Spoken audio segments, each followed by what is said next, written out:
Let's say, sabihin na lang natin, 70% engine load. So, ano kukunin niyo, sir? Kukunin niyo yung stroke natin. Actually, ang kukunin niyo dyan is ito, maximum minus minimum. So, let's say, for example, sir, no? At 70% engine load, let's say 36 yan, sabihin na lang natin na nagkaroon tayo dito ng mga 25 mm. So, meron tayo dito 0.25, 2.5 mm. Ang difference. Ibig sabihin, meron kang max na ilan, sir? 2.5. 6.2 plus 2.5. So, ilan? 8.7. Okay? So, ngayon, sir, ang ito gagawin ninyo, sir. Okay?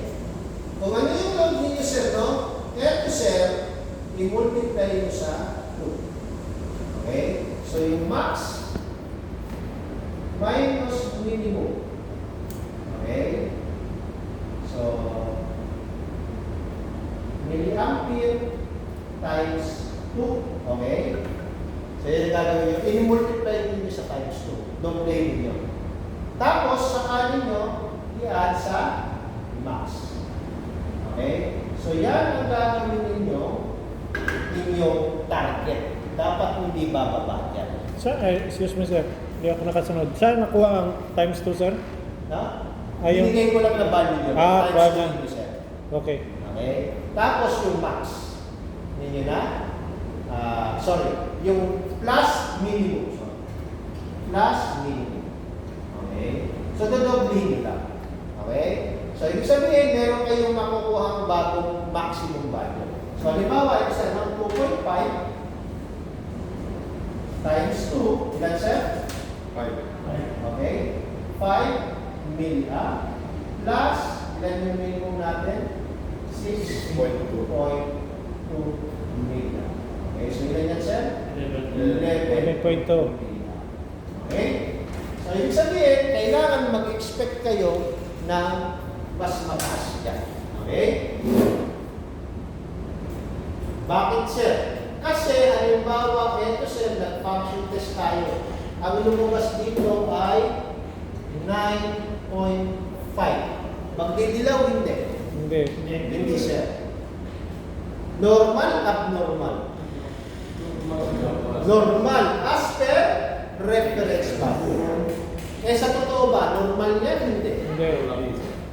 Kulang. Okay? So, pwede ang plunger nyo talaga na maximum stroke. Totoo. Kasi may jerking kayo. Mas usually kung nag-jerking nyo, talagang nag-maximum stroke yun. So, ano ang mali? Feedback. Yung sensor. Okay? Nagbago na yung resistance. Nakatulad pala yung sinabi mo, sir. Yes, sir. Okay? Healthy siya pero lumapit na siya sa boundary. Correct.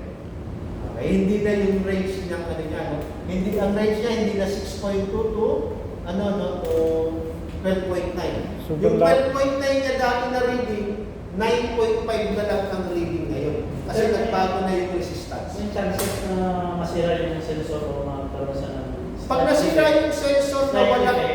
Within 1 year? Ano, sir? May Pwede, chance. sir. Pwede. Kaya nga may garant na teams.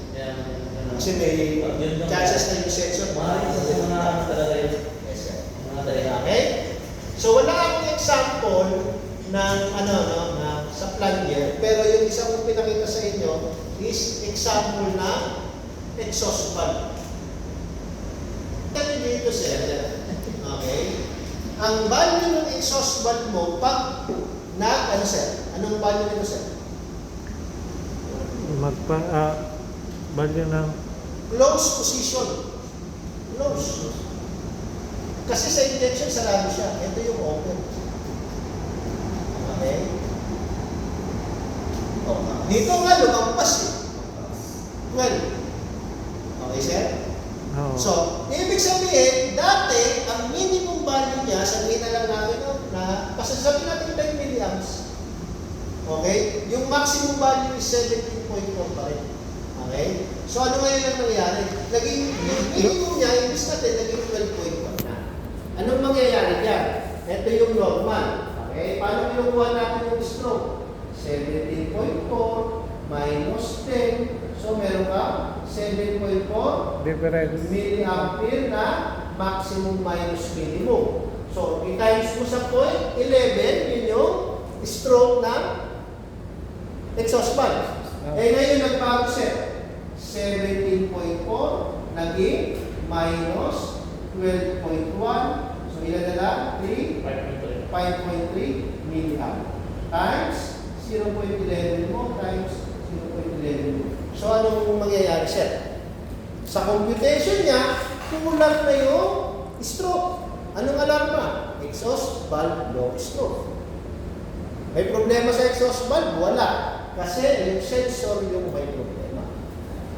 Okay? Minsan kasi yung ganito sir, may value, okay? Ang in-expect kasi yung iba, pag sira ang sensor, wala nang value. Okay? Ito yung medyo masakit sa ulit minsan. May value siya na May value na mali na. out of Wala range. na dun sa range na dapat na range. So, exhaust valve low stroke ka, pero may jerking ka sa exhaust valve. Kasi nagbukas naman yun. Okay? Kinulang lang. Ano lang, no? Kinulang lang yung reading kasi mali na yung reading. Ibig sabihin, May experience din ako sir na naglo-low stroke lang din po. Hindi nagbukas. Tumitigil na sir. Halimbawa sir, umaandar kayo tapos dead slow, tapos stop engine. Tapos doon siya umaandar na sir. Nang low stroke ka agad, baka may problema mo sa program. Baka, kasi sir, no, hindi dapat, ang exhaust valve sir, no, sa plunger pwede yun. Actually, kunwari, nag-pull kayo, bigla nyo yung slow, nagsisiro index yun eh. So, ibig sabihin, hindi niya pinapagana yung pipa nyo sa injection. Pero ang exhaust valve na continuous dapat yun, close open, close open. Ang tigil dapat ng inyong close open, pag nag-zero yung inyong actual RPM. Okay? Pero kung ganun sir na nag-stop kayo ng engine, hindi pa pumapara, nagka-alarma na. So dapat hindi ganun. Baka may ano dun sa program na ano, o baka talaga may problema kayo na during naglo-low stroke. Ang problem sa opening ng exhaust valve, sino may kinalaman, sino ko nagbubukas sa kanya. diba? Bukod kayo fiba sir. Actuator sir. Ha? Actuator lang. Yung actuator, exhaust valve actuator hanggang dun sa may ibabaw, yung oil na yun. Okay? Ang pangsara, air spring. So kung may problema kayo sa closing na alarm, air spring ng exhaust valve. Pero sa opening, from FIBA to actuator hanggang dun sa ibabaw ng exhaust valve. Sa ibabaw ng exhaust valve yung may piston, ring. So dama yun, baka may problema rin. Okay? May isang nagkaroon ng ano dyan eh, yung pagtayong duct, imbis na 180, magkasama, magkaganyan sa piston ring. So passing yung oil doon. Dapat hindi. Nagkataon na So kung paano rin, Pinicture ko yan sir. Pumunta ulit ako sa page na yun, mawawala ko ulit yung value sir. nandiyan pa rin yung value sir, unless na mag-testing kayo. Okay? Ngayon, ibabalik ko naman ito sa sa end test. So magre-reset yung inyong MPC. Pero usually, minsan nakalagay pa rin. Okay? After na. Sorry. Pag nag-reset kayo, mawawala na yung value. Kasi namatay yung